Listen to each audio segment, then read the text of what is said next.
میں آصف عثمانی آپ کو یوٹیوب چینل پر ویلکم کرتا ہوں۔ آج ہم بات کریں گے جی اسلام اور ایمان کے اوپر کہ اسلام میں داخل ہونا کیا ایمان میں داخل ہونا ایک برابر ہے، یا وہ لوگ جو مسلمان ہیں اور وہ لوگ جو مومن ہیں، مومن میں اور مسلمان میں کیا فرق ہے۔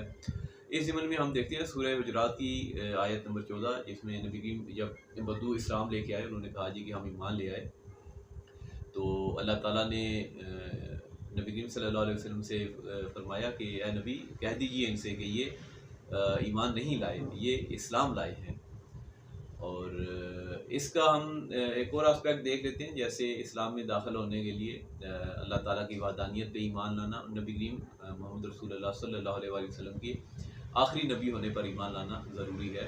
تو یہ تو ایک اقرار ایسا ہو گیا کہ جس کے بعد ہم اسلام میں داخل ہو گئے۔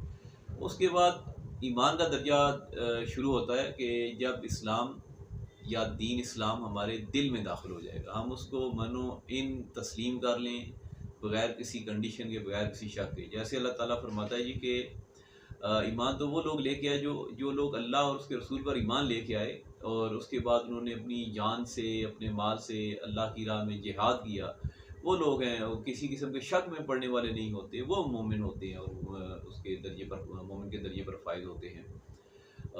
اللہ تعالیٰ سے دعا ہے کہ اللہ تعالیٰ ہمارے دلوں میں دین اسلام کو داخل فرمائے اور اس کے اوپر عمل پیرا ہونے کی توفیق عطا فرمائے۔ اپنا بہت خیال رکھیے گا۔ اللہ حافظ۔